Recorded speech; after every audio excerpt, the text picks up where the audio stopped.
Hi students, இன்னைக்கு நம்ம 12th Maths Chapter 1 Application of Matrices and Determinants என்ற லெசனில் Elementary Row Operations, Elementary Column Operations, Row Echelon Form இதை பற்றி தான் பார்க்க போகிறோம். Of a matrix, அதாவது ஒரு மேட்ரிக்ஸை ஒரு மேட்ரிக்ஸை இன்னொரு மேட்ரிக்ஸாக நம்ம என்ன செய்ய போகிறோம்னா மாற்ற போகிறோம். ஒரு சர்டன் ஆப்ரேஷன்ஸ் யூஸ் பண்ணி ஒரு மேட்ரிக்ஸை இன்னொரு மேட்ரிக்ஸாக ட்ரான்ஸ்ஃபார்ம் பண்ணுறதுக்கு பேர் தான் என்னென்னா எலிமெண்ட்ரி ரோ ஆப்ரேஷன். அது ரோவை வச்சு பண்ணணுன்னா அது எலிமெண்ட்ரி ரோ ஆப்ரேஷன். இது காலம் வச்சு பண்ணணும் அப்படின்னா elementary column operation. Okay, elementary row operation, elementary column operation அப்படின்னா என்ன அப்படின்றத பார்க்குறோம். ஃபர்ஸ்ட் என்னென்னா the interchanging of any two rows of the matrix. First என்னென்னா ஒரு ரெண்டு ரோமை அப்படியே இன்டர்சேஞ்ச் பண்ணுவோம். எக்ஸாம்பிள் இப்போ பார்த்தீங்க அப்படின்னா ஐத் ரோ எடுக்கிறோம். ஐத் ரோ ஜேத் ரோ அப்படின்னு எடுக்கும்போது சப்போஸ் இதை ஐத் ரோ அப்படின்னு வச்சோன்னா இதை ஜேத் ரோ அப்படின்னு வச்சோன்னா இதை அப்படியே இன்டர்சேஞ்ச் பண்ணுறது ஆர்ஐ ஆர்ஜே இன்டர்சேஞ்ச் பண்ணும்போது என்ன வரும் நமக்கு? ஸோ இதை ஃபஸ்ட்டு எழுதிக்கணும். -1 1 3. இதை ரெண்டாவது எழுதிக்கணும். 1 -2 2 அப்படின்னு எழுதிக்கணும். இதை அப்படியே ஆஸ் யூஷுவல் 1 -1 -4 அந்த மாதிரி எழுதிக்கிறோம். ஸோ ஃபஸ்ட்டு என்னது இன்டர்சேஞ்சிங். இதுதான் என்னது ஆர்ஐ ஆர்ஜே இந்த ரெண்டையும் இன்டர்சேஞ்ச் பண்ணி எழுதுறது. First operation interchanging any of two rows. எந்த ரோ வேணால் நம்ம இன்டர்சேஞ்ச் பண்ணிக்கலாம். First row, third row, first fifth, second fifth அந்த மாதிரி எந்த ரோவை வேணாலும் நம்ம இன்டர்சேஞ்ச் பண்ணிக்கலாம். அதே மாதிரி காலமே இன்டர்சேஞ்ச் பண்ணிக்கலாம். ஸோ காலம் என்னது? ஸோ இந்த காலமையும் இந்த காலமையும் அப்படியே இதை இங்கே எழுதி இதை இங்கே எழுதி அந்த மாதிரி பண்ணிக்கலாம். இதுதான் என்னதுன்னா ஃபர்ஸ்ட்டு பாயிண்ட்டு. அடுத்து என்ன சொல்லியிருக்காங்க? Replacing a row. காலம் ரோவை ஃபஸ்ட்டு சொல்லிடுவோம், அதே தான் காலமுக்கும் வரும். Replacing a row of the matrix. இப்போ ஒரு ரோவோட மேட்ரிக்ஸை நம்ம எப்படி மாற்றி எழுதிக்கலாம், ரீப்ளேஸ் பண்ணிக்கலாம்னா by a non-zero scalar multiple of the row by a non-zero scalar. அதாவது ஒரு scalar multiple of the row by a non-zero scalar. ஒரு non-zero ஸ்கேலார் நம்பரால் அந்த ரோவில் இருக்கக்கூடிய எல்லா நம்பரையும் மல்டிப்ளை பண்ணி ரீப்ளேஸ் பண்ணிக்க முடியும் அப்படின்னு சொல்கிறாங்க. அதாவது இந்த மாதிரி இப்போ ஐத் ரோவை எடுத்துக்கிறோம். ஐத் ரோ இப்போ இந்த ரோவை எடுத்துக்கிட்டோன்னா இதை ஒரு லாம்டான்ற ஒரு நம்பரால் மல்டிப்ளை பண்ணுறோம். அந்த நம்பர் ஜீரோவாக இருக்கக்கூடாது. சம்திங் எனி ஜீரோவை தவிர எந்த நம்பராகவும் இருக்கலாம். ப்ளஸ் நம்பராகவும் இருக்கலாம், நெகட்டிவ் நம்பராகவும் இருக்கலாம். ஸோ இப்போ எக்ஸாம்பிளுக்கு -3ஆல் இதை மல்டிப்ளை பண்ண போகிறேன். -3 R2 செகண்ட் ரோ தானே. ஸோ R2 அப்படின்னா இதை எப்படி எழுதிக்கணும்? 1 -2 2 ஃபஸ்ட் ரோ அப்படியே இருக்கும். ஸோ இதை ஃபுல்லாக ஒவ்வொரு டேர்மையும் -3ஆல் மல்டிப்ளை பண்ண போகிறோம். 3 இதை மல்டிப்ளை பண்ணும்போது -3. ஸோ +3 -3 -9 கீழே அப்படி எழுதிக்கிறோம். 1 -1 -4. ஸோ இதுதான் என்னது? ஒரு non-zero கான்ஸ்டன்ட். இதால் மல்டிப்ளை பண்ணி எழுதுறது. தேர்ட் என்னென்னா replacing a row of the matrix by the sum of the row with a non-zero scalar multiple of another row of the matrix. இங்கே என்ன சொல்கிறாங்க? இப்போ ஐத் ரோ எடுத்துக்கிட்டோம். எக்ஸாம்பிளுக்கு இதையே ஐத் ரோன்னு வச்சுப்போமே. R3 எப்படி இருக்கணும் அப்படின்னா அந்த ரோவில் உள்ள எலமெண்ட்ஸ் கூட இன்னொரு ரோவோட ஸ்கேலார் மல்டிப்பிளை ஆட் பண்ணணும். இப்போ எக்ஸாம்பிளுக்கு இதை இது பண்ணுறோம். எக்ஸாம்பிள் 2R2 அதாவது இதோட ஸ்கேலார் மல்டிப்பிள் இதோட ஏதோ ஒரு நம்பரோட மல்டிப்பிளோட என்ன செய்கிறோம்? இந்த ரோவோட எலமெண்ட்ஸ் ஆட் பண்ணி எழுதுகிறோம். அப்போ என்ன கிடைக்கும்? ஃபர்ஸ்ட் ரோ அப்படியே இருக்கும். 1 -2 2. செகண்ட் ரோவும் எந்த சேஞ்சும் கிடையாது. 1 1 3. R3யில் மட்டும்தான் சேஞ்சு. என்ன பண்ணுறோம், இது கூட எல்லாத்துக்கூடையும் 2 மல்டிப்ளை பண்ணி இதோட ஆட் பண்ணுறோம். இதோட 2 மல்டிப்ளை பண்ணும்போது என்ன வரும், -2 + 1 -2 + 1 -1. இது என்ன வரும், 2 மல்டிப்ளை பண்ணும்போது 2 - 1 1 ஆகிடுது. இதை 2ஓட மல்டிப்ளை பண்ணும்போது 6 - 4 2. ஸோ இதுதான் இந்த மாதிரி புதுசாக ட்ரான்ஸ்ஃபார் பண்ண ஒரு நியூ மேட்ரிக்ஸ். இதான் சொல்லியிருக்காங்க. ரீப்ளேஸிங் எ ரோ, ஒரு ரோவை ரீப்ளேஸ் பண்ணுறோம். எப்படி, சம் ஆஃப் த ரோ, அந்த சம் எதுக்கும் சம்மு, அந்த ரோவில் உள்ள எலமெண்ட்ஸ் கூடயும் with a non zero scalar multiple of another row, இன்னொரு ரோவோட ஸ்கேலார் மல்டிபிள், ஏதோ ஒரு நம்பரோட மல்டிப்ளை பண்ணி இந்த ரோவில் உள்ள எலமெண்ட்ஸோடு நம்ம என்ன செய்கிறோம், ஆட் பண்ணுறோம். இந்த 3 தான் என்ன அப்படின்னா எலிமெண்ட்ரி ரோ ஆப்ரேஷன். இதே மாதிரி நம்ம என்ன செஞ்சுக்கலாம், R1 R2 போட்டதை அப்படியே காலமுக்கும் என்ன செய்யலாம், நம்ம செய்ய முடியும். இப்போ எக்ஸாம்பிளுக்கு இதையும் இன்டர்சேஞ்ச் பண்ணி எழுதிக்கலாம் இல்லையா. இந்த ரோவில் உள்ள எலமெண்ட்ஸையே ஒரு நம்பரால் மல்டிப்ளை பண்ணி எழுதிக்க முடியும். இதெல்லாம் அப்படியே வச்சுட்டு சம் நம்பரால் மல்டிப்ளை பண்ணி எழுதிக்கலாம்.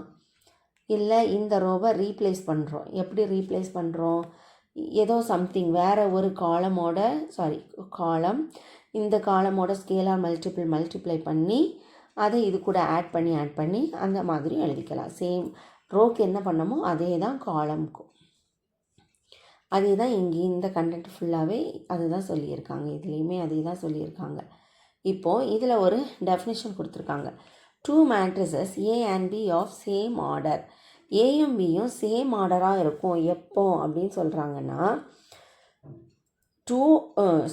2 matrices A and B of same order. ஏயும் பியும் சேம் ஆர்டராக இருக்கணும். சேம் ஆர்டர்னால் என்ன, இது 3x3 மேட்ரிக்ஸாக இருந்தால் அடுத்த A matrix, B மேட்ரிக்ஸும் 3x3 order சேமாக இருக்கிற மாதிரி 2 மேட்ரிக்ஸை நம்ம எப்போ ஈக்குவலண்ட் அப்படின்னு சொல்லுவோம் அப்படின்னா, ஈக்குவலண்ட்னா ஈக்குவல்னு மீனிங் கிடையாது. அது எப்போ ஒன்று ஈக்குவலண்ட் அப்படின்னா, if one can be obtained, ஒரு மேட்ரிக்ஸ் இன்னொரு மேட்ரிக்ஸாக என்ன செய்ய போகிறோம், மாற்ற போகிறோம். எது மூலமாக, எலிமெண்ட்ரி டிரான்ஸ்ஃபர்மேஷன். நம்ம இப்போ பார்த்தோம்ல 3 எலிமெண்ட்ரி டிரான்ஸ்ஃபர்மேஷன். இந்த 3 எலிமெண்ட்ரி டிரான்ஸ்ஃபர்மேஷனை யூஸ் பண்ணி ஒரு மேட்ரிக்ஸ் நமக்கு கடைசியில் கிடைக்கும்போது இன்னொரு மேட்ரிக்ஸாக கிடைக்குது. ஸோ அப்படி இருந்துச்சு அப்படின்னா அந்த ரெண்டுமே என்னது, ஈக்குவலண்ட்ன்றோம். ஈக்குவலண்ட் அப்படின்னா A = B கிடையாது. ஏ இந்த மாதிரி சிம்பிள் போட்டோன்னா அது என்னதுன்னா ஈக்குவலண்ட் அப்படின்னு அர்த்தம். இப்போ ஏ பிக்கு ஈக்குவலண்ட்டாக இருக்குது அப்படின்னு அர்த்தம். ஸோ நம்ம இப்போ சொன்ன அதே எக்ஸாம்பிள் தான் இந்த மாதிரி பண்ணியிருக்காங்க. இப்போ ரோ ஆப்ரேஷன், இப்போ எக்ஸாம்பிளுக்கு இந்த R2வில் என்ன பண்ணுறாங்க, R2வையும் R1ஐயும் ஆட் பண்ணி எழுதியிருக்காங்க. ஆட் பண்ணும்போது என்ன வருது, R2வில் தான் எழுதணும். ஸோ இந்த இடத்துல என்ன செய்யணும், நம்ம எழுதணும். ஸோ ஃபஸ்ட் உள்ளதை அப்படி எழுதிக்கணும், இதையும் அப்படியே எழுதிக்கணும். R2வையும் R1ஐயும் ஆட் பண்ணி எழுதியிருக்காங்க. இந்த 2 ஆட் பண்ணால் 0, இந்த 2 ஆட் பண்ணால் -1, இந்த 2 ஆட் பண்ணால் 5. ஸோ இப்படி ஒன்று கிடைக்கிது. ஸோ அப்போ என்ன அர்த்தம், இந்த ரெண்டும், இதுவும் இந்த மேட்ரிக்ஸ் ஒன்று, இந்த மேட்ரிக்ஸ் ஒன்று, இந்த ரெண்டுமே எப்படி இருக்குது, ஈக்குவலண்ட் அப்படின்னு அர்த்தம். ஸோ அதை A ஈக்குவலண்ட் B அப்படின்னு சொல்லியிருக்காங்க. அடுத்து என்ன பார்க்க போகிறோம்னா, row echelon form. Row echelon form அப்படின்னா ரொம்ப முக்கியம். ஏன்னா ரேங்க்கெல்லாம் கண்டுபிடிக்கிறதுக்கு இதெல்லாம் ரொம்ப தேவைப்படும். அதாவது இந்த மாதிரி ரோ எலிமெண்ட்ரி ஆப்ரேஷன்ஸை நம்ம யூஸ் பண்ணி we can transform a non-zero matrix. அதாவது எல்லா டேர்மும் ஜீரோவாக இருக்கக்கூடாது, சம்திங் கண்டிப்பாக உள்ள நம்பர்ஸ் இருக்கணும். ஒரு நான் ஜீரோ மேட்ரிக்ஸை ஒரு சிம்பிளிஃபைடு ஃபார்மாக மாற்ற போகிறோம். ஒரு சின்ன ஒரு சிம்பிளிஃபைடு பெரிய பெரிய நம்பர்லாம் இல்லாமல் ஒரு சிம்பிளிஃபைடு ஃபார்மாக மாற்றுறதுக்கு பேர் தான் ரோ எஷலான் ஃபார்ம். இந்த ரோ எஷலான் ஃபார்மில் we may have rows all of whose entries are 0.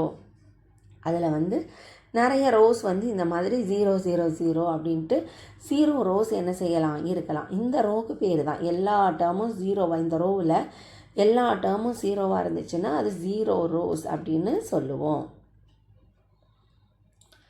A non-zero row is one which at least one of the entries is not 0. இது non-zero row. ஏன்னா இதில் at least ஒரு டேர்மாவது 0 இல்லாத ஒரு term இருக்குது. So இது non-zero row. இப்போ எக்ஸாம்பிளுக்கு R1 R2 என்னது non-zero row. ஏன்னா இதுலேயும் நம்பர்ஸ் இருக்குது. இது R3 வந்து என்னது 0 row அப்படின்னு சொல்கிறாங்க. இனி ரோ எஷலான் ஃபார்ம்னால் எப்படி இருக்கும் அப்படின்றத பார்க்குறோம்.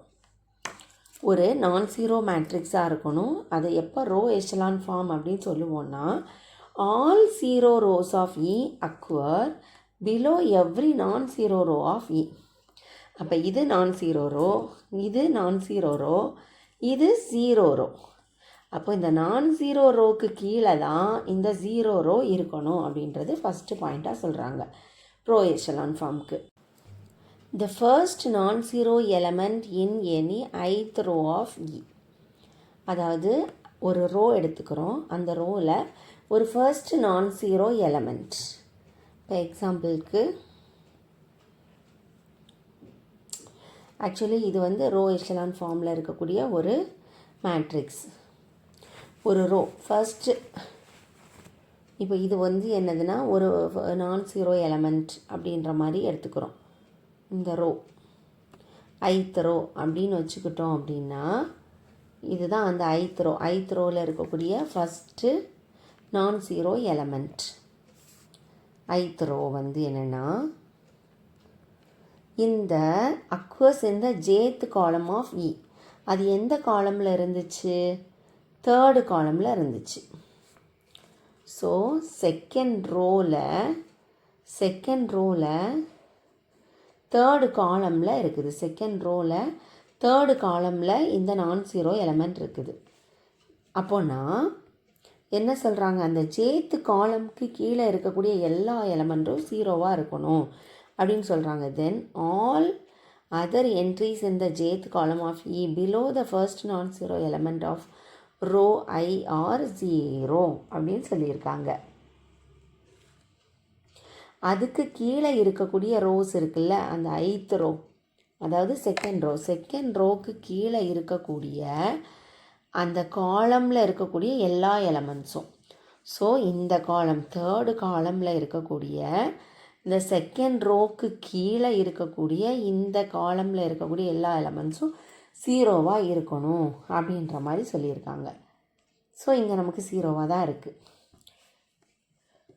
அடுத்து இந்த ரோவில் பார்த்தோன்னா ஃபர்ஸ்ட் நான்-zero எலமெண்ட் 3. இது வந்து என்னது? ஃபர்ஸ்ட் ரோவில் ஃபர்ஸ்ட் காலமில் இருக்குது. So first row first column. அப்போ அதுக்கு கீழே இருக்கக்கூடிய எல்லா ரோவையும் செக் பண்ணுறோம். Second row third row. அதுக்கு கீழே இருக்கக்கூடிய காலம் என்னது?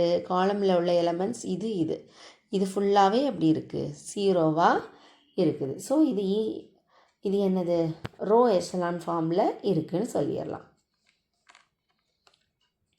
அடுத்த தேர்ட் பாயிண்ட் என்ன அப்படின்னா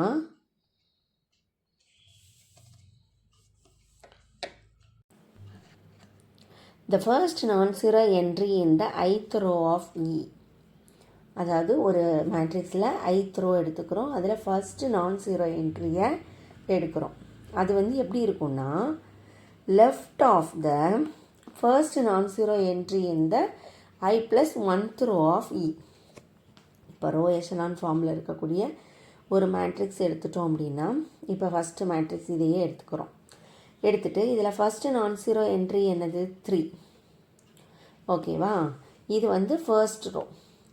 அது 1 + 1 ரோ, அதாவது இது ஐன்னு வச்சுக்கிட்டோன்னா இது I + 1. ஸோ இது second row, I + 1th row. இதில் ஃபஸ்ட்டு நான்-zero என்ட்ரி என்னது? இது 8. ஸோ இந்த நம்பருக்கு லெஃப்ட்டில் தான் இந்த நம்பர் கண்டிப்பாக இருக்கணும் அப்படின்றாங்க. ஸோ லெஃப்ட்டில் தான் என்ன செய்யுது இருக்குது. இப்போ நம்ம பார்த்துட்டோம் அப்படின்னா ரோ எச்சலான் ஃபார்ம் எப்படி இருக்கும்னா கீழே ஃபுல்லாக 0 இருக்கும். கீழே ஃபுல்லாக 0 இருக்கும். இங்கே இருந்து கீழே இருந்து அப்படியே நம்பர்ஸ் இன்க்ரீஸ் ஆகிக்கிட்டே போகும். அவ்வளோதான் அவங்க சொல்ல வர மேட்ரு என்ன அப்படின்னா கீழே ஃபுல்லாக 0 என்ட்ரிஸ் இருந்துக்கிட்டே இருக்கும். லெஃப்ட்டில் அப்படியே ஆட் ஆகிட்டே போகும் நம்பர். இப்போ இதில் வந்து ஃபுல்லாக 0வா, அடுத்து ஃபஸ்ட்டு என்ட்ரி ஃபஸ்ட்டு நான்-0 நம்பர் இங்கே இருக்குது, அதுக்கு அடுத்து நான்-0 நம்பர் இங்கே ஃபுல்லாக இருக்குது. ஸோ இந்த மாதிரி இருக்கும் இல்லையா. இந்த கீழே ஃபுல்லாக 1 2 3 இதில் 0 4 5 0 0 6 இந்த மாதிரி இருந்தால் கூட அதுவும் என்ன தான் ஒரு ரோ எச்சலான் ஃபார்ம் தான். அதாவது இது கரெக்டாக இதுக்கு லெஃப்டில் இங்கே இருக்கணும்.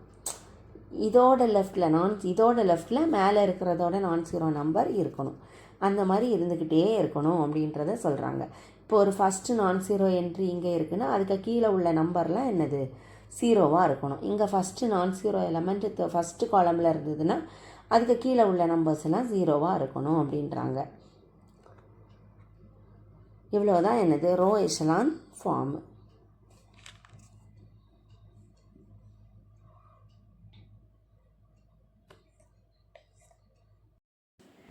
இந்த வீடியோ பிடிச்சிருந்ததுன்னா லைக் பண்ணுங்கள், உங்களோட 12th ஃப்ரெண்ட்ஸ்க்கெல்லாம் ஷேர் பண்ணுங்கள். இதை மாதிரி நிறைய வீடியோஸ் இன்னும் வேணும் அப்படின்னா சப்ஸ்கிரைப் பண்ணி பெல் ஐக்கான் கிளிக் பண்ணுங்கள். தேங்க்யூ ஃபார் வாட்சிங்.